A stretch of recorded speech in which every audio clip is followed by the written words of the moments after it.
اور اگر خدا نہ خواستہ برے اعمال میں ہماری زندگی گزری، بد اعمالوں میں گزری، تو ہماری زندگی بھی بگڑے گی اور ہمارے ذریعے سے پتہ نہیں کتنے بگاڑ میں اس کا ذریعہ بنیں گے اور کتنوں کی بگڑے گی۔ اس لیے میرے محترم بزرگوں دوستو، ہم اپنی زندگی کو قیمتی بناویں اعمال کے ذریعے سے، کیونکہ اعمال اسی پر انسان کے بننے بگڑنے کا تعلق ہے کہ عمل سے زندگی بنتی ہے، جنت بھی جہنم بھی۔ یہ خاکی اپنی فطرت میں نہ نوری ہے نہ ناری ہے کہ انسان کے بننے بگڑنے کا تعلق دنیا کی کسی چیز سے نہیں ہے، نہ مال سے، نہ اسباب سے، نہ چیزوں سے، نہ حکومتوں سے، نہ جائیدادوں سے۔ کسی سے انسان کی زندگی کے بننے کا تعلق نہیں ہے، بلکہ انسان کے بننے کا تعلق وہ انسان کے اعمال ہیں۔ اعمال کہلاتے ہیں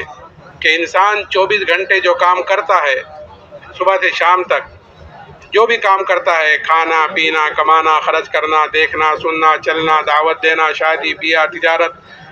جو 24 گھنٹے جو کام کرتا رہتا ہے وہ اس کے اعمال کہلاتے ہیں سارے کے سارے۔ اور یہی سارے کام وہ بھی کرتے ہیں جو اللہ کو نہیں مانتے، وہ بھی سارے یہ کام کرتے ہیں، کھانا پینا، کمانا، خرچ کرنا، شادی بیاہ، تجارت، وہ بھی سارے کام کرتے ہیں۔ فرق ان میں اور ہم میں اتنا ہے کہ ہمیں ان سارے کام کرنے کا طریقہ بتلایا گیا ہے، یعنی ہمارے اعمال اچھے ہوں، یہ چیز ہماری اچھی ہوں، کہ ان سب کا کرنے کا طریقہ بتلایا گیا ہے۔ لقد کان لکم فی رسول اللہ اسوۃ حسنہ، کہ تمہارے لیے زندگی گزارنے کا بہترین نمونہ، بہترین طریقہ کہ وہ تمہارے پیارے نبی کا طریقہ ہے، کہ کل قیامت کے دن اللہ تعالیٰ ہر ایک کو اس نمونے کے مطابق دیکھیں گے کہ جس کی جتنی زندگی نبی کے طریقے کے مطابق ہوگی، اللہ کیا اس کی قیمت ہوگی، اللہ کیا اس کی حیثیت ہوگی، اور جس کی جتنی زندگی نبی کے طریقے سے دور ہوگی، اتنا ہی اللہ کیا بے حیثیت ہوگا، اتنا ہی اللہ کیا بے قیمت ہوگا۔ اسی لیے حضور اقدس صلی اللہ علیہ وسلم نے اپنے صحابہ کو عملوں کی طرف سے فکر مند کیا تھا، اور چھوٹی چھوٹی مثالیں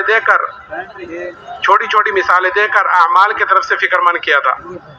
تاکہ ہم جہاں ہوں، جس حالت میں ہوں، سب سے پہلے اپنے عملوں کی طرف سے فکر مند ہوں۔ اس لیے کہ اعمال ہی انسان کے ساتھ ہر وقت ساتھ رہتے ہیں اور 100% ساتھ رہتے ہیں۔ اس وقت آپ یہاں پر آئے ہیں اپنا گھر بار چھوڑ کر کہ آپ کے 100% اعمال آپ کے ساتھ ہیں، آپ واپس جائیں گے، گھر جائیں گے، اللہ کے راستے میں جائیں گے، یہ اعمال آپ کے ساتھ ہی ساتھ رہیں گے۔ اور پھر یہی نہیں، آگے قبر میں، حشر میں، قیامت، اور اسی پر جیسے میں نے کہا تھا کہ اسی پر انسان کا فیصلہ ہونا ہے۔ اس لیے حضور حضرت صلی اللہ علیہ وسلم نے عملوں کی طرف سے فکر مند کیا، اور آپ نے مثالیں دے کر، چھوٹی چھوٹی مثالیں دے کر سمجھایا۔ ایک مرتبہ آپ نے اپنے صحابہ سے پوچھا کہ جانتے ہو تمہاری مثال، تمہارے اعمال کی، تمہارے مال کی، اہل و عیال کی مثال کیا ہے؟ پھر آپ نے فرمایا کہ اس کی مثال ایسی ہے جیسے ایک آدمی کے 3 بھائی ہوں، اور اس آدمی کے اوپر موت کا وقت آوے تو ان تینوں بھائیوں میں سے ایک بھائی کو بلا کر یہ پوچھے کہ بھائی تم دیکھ رہے ہو کہ میرے اوپر کیا مصیبت آ رہی ہے، میں دنیا سے جا رہا ہوں، آخرت کا سفر تیار ہے، اس مصیبت کی گھڑی میں تم میری مدد کیا کرو گے؟ وہ کہتا ہے کہ میں تو تیرے ساتھ ہوں، جب تک تو دنیا میں موجود ہے تیرے ساتھ رہوں گا، تیری تیمارداری کروں گا، تیری خدمت کروں گا، اور جب تیرا انتقال ہو جائے گا تو تجھے نہلاؤں گا، کفناؤں گا، دفناؤں گا، اور تیرے مرنے کے بعد لوگوں میں تیرا ذکر خیر کروں گا، تیری تعریفیں کروں گا، اور کچھ دنوں کے بعد پھر میں تجھے بھول جاؤں گا۔ آپ نے فرمایا یہ بھائی تو اس کے اہل و عیال، اس کے گھر والے ہیں۔ پھر دوسرے بھائی کو بلا کر یہی پوچھتا ہے کہ بھائی اس مصیبت کی گھڑی میں تم کیا مدد کرو گے؟ تو وہ کہتا ہے کہ بھائی میرا تیرا واسطہ تو زندگی تک کا ہے، کہ جب تک تیری سانس چل رہی ہے اس وقت تک تجھے مجھ سے جتنا نفع اٹھانا ہے، جتنا فائدہ اٹھانا ہے اٹھا لے، کہ جب تیرا انتقال ہو جائے گا تو تیرا راستہ الگ ہو جائے گا، میرا راستہ الگ ہوگا، میں دوسری طرف چلا جاؤں گا تو دوسری طرف جا رہا۔ آپ نے فرمایا یہ بھائی اس کا مال ہے۔ آپ دیکھو کہ کوئی چیز انسان کے ساتھ نہیں جاتی، کفن بھی اس لیے پہنا دیا جاتا ہے کہ یہ انسان اشرف المخلوقات ہے، اس کی بے حرمتی نہ ہو جاوے، اس کی بے پردگی نہ ہو جاوے، نہیں تو قبر میں جا کر وہ بھی سل گڑ کر ختم ہو جائے گا، کہ ہر آدمی اپنی قبر سے ننگا اٹھے گا، جس طرح دنیا میں ننگا آیا ہے ایسے ہی ہر آدمی اپنی قبر سے ننگا اٹھے گا۔ آپ نے فرمایا یہ بھائی اس کا مال ہے۔ پھر تیسرے بھائی کو بلا کر یہی پوچھتا ہے، تو وہ کہتا ہے کہ ہاں میں تو تیرے ساتھ ہوں، جب تک تو دنیا میں موجود ہے تیرے ساتھ رہوں گا، جب تو دنیا سے جائے گا اور قبر میں پہنچے گا اور منکر نکیر تجھ سے سوال کریں گے تو ان کے سوالوں کا جواب میں دوں گا تیرے طرف سے، اور جب کل کو تیرے نامہ اعمال تولیں گے تو تیرے نامہ اعمال کے ترازو میں بیٹھ جاؤں گا اور خوب کوشش کروں گا اس کو وزنی کرنے کی، اس کو بھاری کرنے کی، اور میں تیرے ساتھ رہوں گا یہاں تک کہ تجھے جنت میں داخل کرا دوں۔ آپ نے فرمایا یہ بھائی اس کے اعمال ہیں۔ پھر آپ نے پوچھا بتلاؤ کون سا بھائی کارآمد ہوا؟ صحابہ نے عرض کیا یا رسول اللہ پہلے دو تو بیکاری ثابت ہوئے جو یہی ساتھ چھوڑ دیں گے، کام آنے والا تو یہی ہے جو آخر تک ساتھ نبھائے گا۔ تو اس لیے میرے محترم بزرگوں دوستو، ہمیں اپنے بدن سے نکلنے والے عملوں کی طرف سے فکر مند ہونا ہے کہ میرے بدن سے نکلنے والے اعمال آیا اس طریقے پر ہیں جو طریقہ جناب رسول اللہ صلی اللہ علیہ وسلم بتلا کر گئے ہیں، دکھلا کر گئے ہیں، دے کر گئے ہیں، یا اس طریقے پر ہیں جس طریقے پر دوسرے چل رہے ہیں، اس طریقے پر جو اللہ کو نہیں مانتے اس طریقے پر میرے اعمال ہو رہے ہیں، اللہ کی نافرمانی کے ساتھ نبی پاک علیہ الصلوۃ والسلام کے طریقے کے خلاف اس طریقے پر میرے عمل چل رہے ہیں، تو ہمیں اپنے عملوں کی طرف سے فکر مند ہونا ہے۔ اور میرے محترم بزرگوں دوستو، اعمال کا دار و مدار، اعمال کا کرنا وہ انسان کے یقین کے ساتھ ہے۔ جیسے اس کے اندر کا یقین ہوگا کہ بدن سے نکلنے والے اعمال اس کے اعتبار سے ہوں گے، اگر ہمارا اندر کا یقین بنا ہوا ہوگا تو پھر بدن سے نکلنے والے اعمال ہمارے صحیح ہوں گے، اور خدا نخواستہ اگر اندر کا یقین بگڑا ہوا ہوگا، اندر کا یقین خراب ہوگا تو پھر بدن سے نکلنے والے اعمال اس کے اعتبار سے ہوں گے۔ اس لیے کہ آدمی کو جو چیز چلاتی ہے عمل کے اعتبار سے، ہر اعتبار سے آدمی کو جو چیز چلاتی ہے وہ اس کو اس کے اندر کی طاقت چلاتی ہے، اور اصل اندر ہی کی طاقت ہوتی ہے۔ آدمی کا جسم ہے باہر سے اچھا خاصا دکھ رہا ہے، لیکن اندر بیماری ہے، شوگر ہے، دوسری چیزیں ہیں، کینسر ہے خدا نخواستہ، یا کوئی بھی چیز ہے، تو باہر سے چاہے کتنا ہی اچھا کٹا لگ رہا ہو لیکن اندر بیماری ہے تو یہ اندر کمزوری ہے، آدمی کے اندر کمزوری ہوگی کہ آدمی کو ہر چیز اندر کی طاقت چلاتی ہے۔ تو اعمال کے اعتبار سے بھی کہ آدمی کو جو چیز چلاتی ہے وہ اندر کی طاقت چلاتی ہے، اندر کا یقین، کہ یقین ہمارا اندر کا صحیح ہو جاوے، اور یہ یقین یعنی ایمان، کہ یہ ایمان ہمارا مضبوط ہو جاوے، یہ ایمان ہمارا بن جاوے، کہ یہ ایمان یہ اللہ نے ہمیں سب سے بڑی نعمت مرحمت فرمائی ہے، سب سے بڑی دولت جو ہمیں ملی ہوئی ہے وہ یہ ایمان کی دولت ہے، اس سے بڑی کوئی نعمت نہیں ہے۔ اس لیے کہ انعامات یہ تو اللہ تعالیٰ کے بے شمار ہیں، کہ قرآن یوں کہتا ہے وَإِن تَعُدُّوا نِعْمَتَ اللَّهِ لَا تُحْصُوهَا، کہ اللہ تعالیٰ کے انعامات تو اتنے ہیں کہ اگر ہم اللہ کی نعمتوں کو گننا چاہیں، شمار کرنا چاہیں تو ہم اللہ کی نعمتوں کو گن نہیں سکتے، شمار نہیں کر سکتے، اتنے انعامات اللہ تعالیٰ کے ہمارے اوپر، قدم قدم پر، سانس سانس پر اللہ تعالیٰ کی نعمتیں بارش کی طرح ہمارے اوپر اتر رہی ہیں، اور ایسی نعمتیں ہیں کہ اللہ کی ایک نعمت بڑی نعمت ہوتی ہے لیکن ہمارا دھیان ادھر نہیں جاتا کہ یہ بھی اللہ کی نعمتوں میں سے کوئی نعمت ہے، اس لیے کہ ہر چیز کی قدر و قیمت، ہر نعمت کی قدر آدمی کو اس وقت محسوس ہوتی ہے، اس وقت پتہ چلتی ہے جب وہ چیز ہاتھ سے نکل جاتی ہے۔ جب تک کوئی چیز آدمی کے ہاتھ میں ہوتی ہے اس کی قدر و قیمت کا اندازہ نہیں ہوتا، کہ جب وہ چیز ہاتھ سے نکل جاتی ہے تو پتہ چلتا ہے کہ میں نے کتنی بڑی چیز کھوئی ہے۔ اور جیسے مثال کے طور پر اللہ نے ہمیں آنکھیں دے رکھی ہیں، کوئی آدمی آنکھوں سے معذور ہو جائے تو پتہ چلے کہ آنکھ کتنی بڑی نعمت، ہاتھ پیر کتنی بڑی نعمت، لیکن قدر کب ہوتی ہے جب وہ چیز ہاتھ سے نکل جاتی ہے۔ تو انعامات اللہ تعالیٰ کے بے شمار ہے، اور پھر میرے محترم بزرگوں دوستو، پھر اتنے ہی نہیں کہ یہ نعمت اللہ تعالیٰ نے دی ہے، ہم جس طرح چاہیں جہاں چاہیں اس کو اپنی مرضی کے مطابق ان نعمتوں کو استعمال کر لیں، کہ نہیں، پھر کل قیامت کے دن ہر ایک سے ان نعمتوں کے بارے میں سوال ہوگا، پوچھا جائے گا، ثم لتسألن یومئذ عن النعیم، کہ کل قیامت کے دن تم سے ضرور نعمتوں کے بارے میں پوچھا جائے گا، کہ کن نعمتوں کے بارے میں پوچھا جائے گا، کہ یہ آتا ہے کتابوں میں کہ ٹھنڈا پانی اگر ہمیں ملا ہے تو ٹھنڈا پانی بھی اللہ کی نعمتوں میں سے ایک نعمت ہے، درخت سے سایہ حاصل کیا ہے تو درخت سے سایہ حاصل کرنا گرمی میں، کہ یہ بھی اللہ کی نعمتوں میں سے ایک نعمت ہے، کہ اس کے بارے میں پوچھا جائے گا۔ اسی لیے حضور اقدس صلی اللہ علیہ وسلم نے ہر نعمت کے استعمال کا طریقہ بتلایا ہے۔ حضور اقدس صلی اللہ علیہ وسلم نے پیدائش سے لے کر موت تک ہر چیز کے کرنے کا طریقہ بتلایا ہے، اور ہر چیز کے کرنے کی دعا بھی بتلائی ہے۔ اگر ہماری وہ نعمت اس طریقے پر استعمال ہو رہی ہے جس طریقے پر جناب رسول اللہ صلی اللہ علیہ وسلم نے فرمایا، تو میرے محترم بزرگوں اور دوستو، ہر نعمت ہمارے لیے نجات کا ذریعہ بنے گی۔ اور اگر وہ نعمت اس طریقے پر استعمال نہیں ہو رہی ہے تو کل قیامت کے دن ہر نعمت پکڑ کا ذریعہ بنے گی، ہر نعمت پکڑ کا ذریعہ بنے گی۔ اسی لیے میں نے عرض کیا کہ نعمتیں، انعامات بے شمار ہیں، لیکن ان تمام نعمتوں میں جو سب سے بڑی نعمت اللہ نے مجھے اور آپ کو مرحمت فرمائی ہے وہ ایمان کی دولت ہے۔ اس لیے کہ آدمی خدا نخواستہ اس ایمان کے بغیر اگر اس دنیا سے چلا گیا تو پھر کل قیامت کے دن اپنی جان کے فدیے میں دنیا کا سارا سونا چاندی بھی دے دے کہ کسی طرح میری جان چھوٹ جائے تو اس کی جان نہیں چھوٹ سکتی، سارا سونا چاند دینے کے باوجود بھی، کہ اللہ تعالیٰ نے مجھے اور آپ کو یہ اتنی بڑی نعمت مرحمت فرمائی۔ اگر ہم ساری زندگی بھی سجدے میں سر رکھ کر اس نعمت کا شکر ادا کرنا چاہیں تو خدا کی قسم اس نعمت کا شکر ادا نہیں کر سکتے کہ اللہ نے ہمیں ایمان بغیر محنت کے، بغیر مجاہدے کے دے دیا ہے۔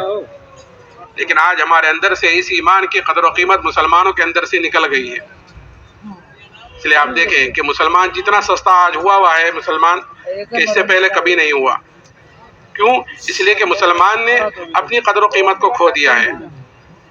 اپنی قدر و قیمت کو پہچانا ہی نہیں ہے۔ ایمان والے کی، مسلمانوں کی اللہ کے ہاں کیا قدر و قیمت ہے، کیا حیثیت ہے،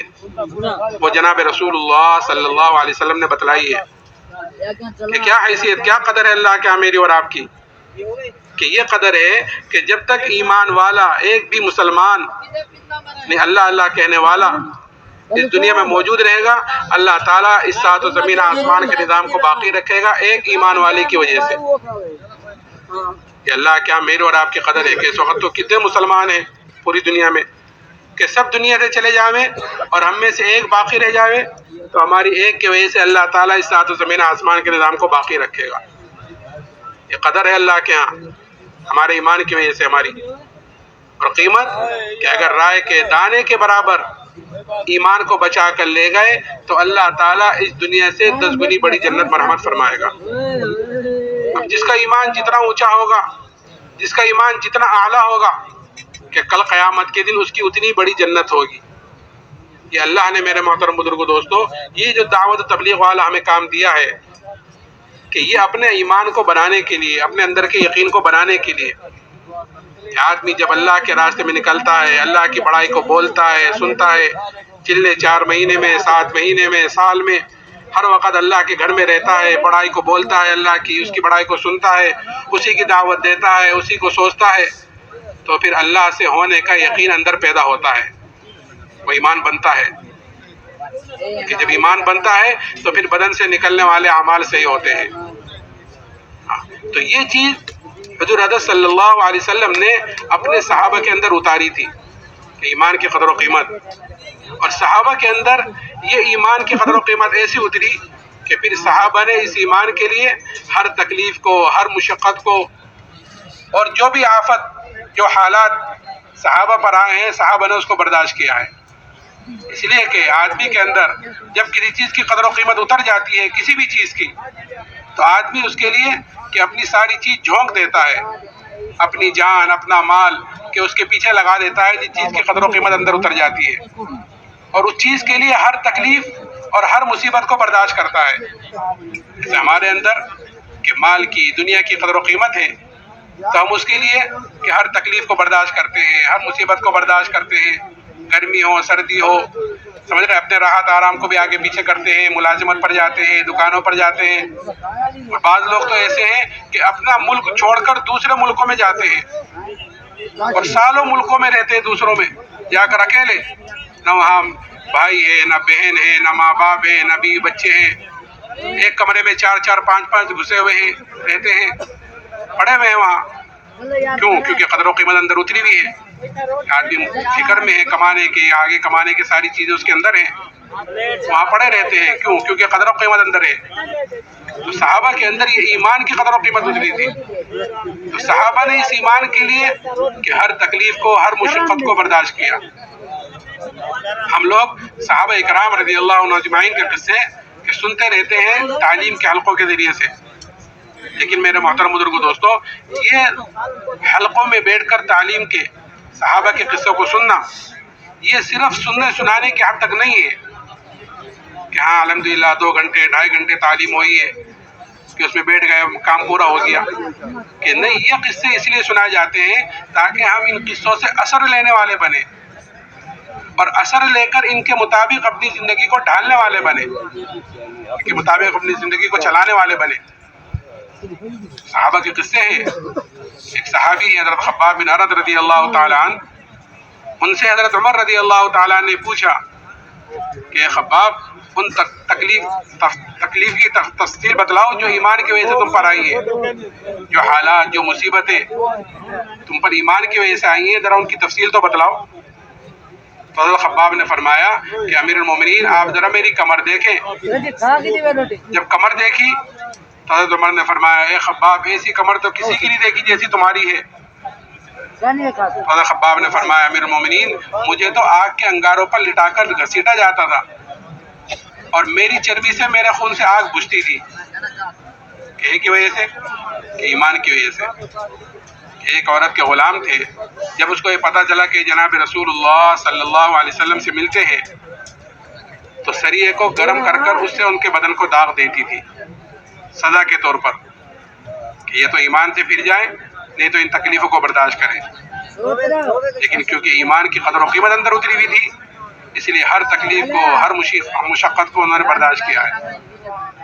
اور پھر اتنا ہی نہیں، جب فتوحات کا دروازہ کھلا اللہ کی طرف سے،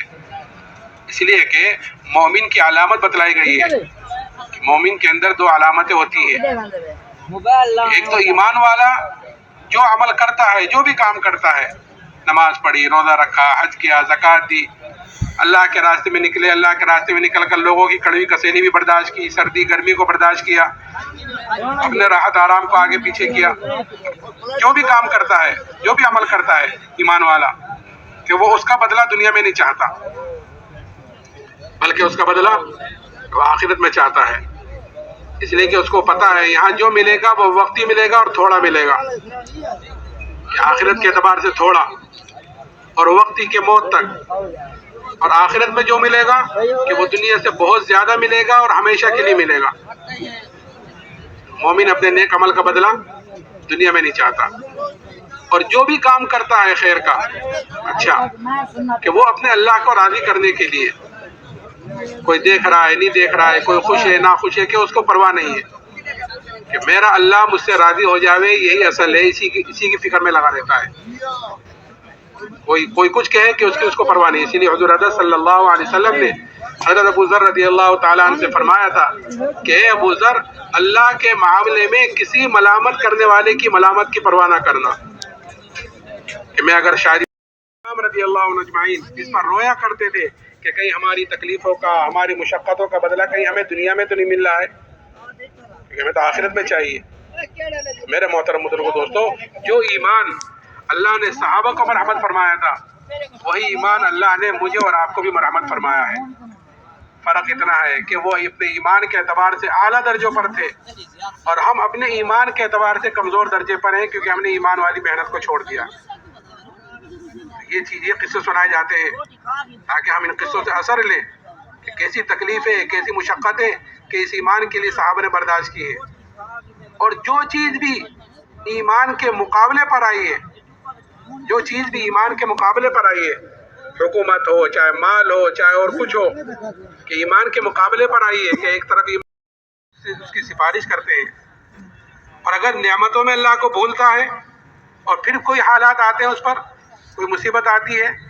اور پھر اللہ کو پکارے تو فرشتے کہتے ہیں غیر مانوس آواز ہے، پہلے تو نہیں آتی تھی، پھر وہ سفارش بھی نہیں کرتے. تو ایک تو نعمتیں دے کر آزماتے ہیں اللہ تعالیٰ، دوسرے حالات دے کر آزماتے ہیں کہ دیکھو یہ ان حالات میں میرے طرف آتا ہے یا میرے غیر کی طرف جاتا ہے. تو جو ایمان والے ہوتے ہیں وہ حالات کا مقابلہ حالات سے نہیں کرتے بلکہ حالات کا مقابلہ توبہ استغفار سے کرتے ہیں۔ جو حالات کا مقابلہ حالات سے کرتے ہیں تو بجائے حالات ان کے ختم ہونے کے اور بڑھتے چلے جاتے ہیں، کہ حالات کا مقابلہ حالات سے کرنا چاہتے ہیں، اور اتنے بڑھتے چلے جاتے ہیں، بڑھتے بڑھتے بڑھتے کہ ایسے آدمی آخر میں پریشان ہو کر خودکشی کر لیتے ہیں۔ یہ ایک بڑا گناہ ہے خودکشی کرنا، اللہ حفاظت فرمائے۔ پریشان ہوتا ہے تو اس میں خودکشی کر لیتا ہے۔ حالات کا مقابلہ ایمان والا حالات سے نہیں کرتا، بلکہ حالات کا مقابلہ اعمال سے اور توبہ استغفار سے کرتا ہے، اس لیے کہ حالات کا تعلق دنیا کی کسی چیز سے نہیں ہے۔ حالات کا تعلق دنیا کی کسی چیز سے نہیں ہے، اس لیے آپ دیکھیں گے کہ اس وقت دنیا میں باعتبار اسباب کے، باعتبار چیزوں کے، راحت آرام کے، اس وقت جتنی اشیاء موجود ہیں ہر لائن میں، کسی بھی لائن میں چلے جائیں، سفر میں ہو، حضر میں ہو، یا ڈاکٹری ہو، یا تجارت ہو، یا کوئی بھی چیز ہو، کہ اس وقت جتنے اسباب اور جتنی چیزیں موجود ہیں اس سے پہلے کبھی اتنی چیزیں موجود نہیں تھی دنیا میں۔ لیکن آج جتنی دنیا پریشان ہے اتنی اس سے پہلے بھی کبھی پریشان نہیں ہوئی۔ کیوں؟ کیونکہ حالات کا تعلق، بننے کا تعلق چیزوں سے نہیں ہے۔ حالات کا تعلق اور بننے کا تعلق چیزوں سے نہیں ہے، بلکہ حالات کا تعلق وہ اللہ کے فیصلوں سے ہے، اللہ کے فیصلوں سے، اور اللہ کے فیصلے کا تعلق وہ انسان کے اعمال سے ہے، کہ جیسے انسان کے اعمال اوپر جاتے ہیں ویسے اللہ کی طرف سے فیصلے نیچے آتے ہیں۔ اگر ہمارے اعمال اوپر ایسے جا رہے ہیں جو اللہ کو خوش کرنے والے ہیں، اس کو راضی کرنے والے ہیں، تو اوپر سے جو فیصلے آئیں گے وہ بھی ایسے آئیں گے جو ہمیں خوش کریں گے۔ اور اگر ہمارے اعمال اوپر ایسے جا رہے ہیں جو اللہ کو ناخوش کرنے والے ہیں، اس کو ناراض کرنے والے ہیں، تو پھر اوپر سے جو فیصلے آئیں گے وہ بھی ایسے آئیں گے کہ جو ہمیں ناگوار گزریں گے، جیسے اس وقت چل رہے ہیں۔ تو حالات کا تعلق کہ وہ تو اللہ کے فیصلوں سے ہے، اور اللہ کے فیصلوں کا تعلق وہ انسان کے اعمال سے ہے۔ اس لیے مومن جو ہے وہ حالات کا مقابلہ حالات سے نہیں کرتا، بلکہ حالات کا مقابلہ اعمال سے اور توبہ استغفار سے کرتا ہے۔ ایک مرتبہ حضرت عمر رضی اللہ تعالیٰ عنہ کے زمانے میں قحط سالی ہوئی، قحط پڑا، اور ایسا زبردست قحط پڑا کہ جانور تک ہلاک ہونے شروع ہو گئے۔ حضرت عمر رضی اللہ تعالیٰ عنہ نے شام سے اور مصر سے غلے منگائے، غلے آئے، آ کر ختم ہو گئے، لیکن قحط سالی ختم نہیں ہوئی۔ ایک صحابی نے ایک بکری ذبح کی تو اس بکری کے اندر سے نہ خون نکلا نہ گوشت نکلا، خالی ہڈیاں نکلی، اتنا قحط پڑا۔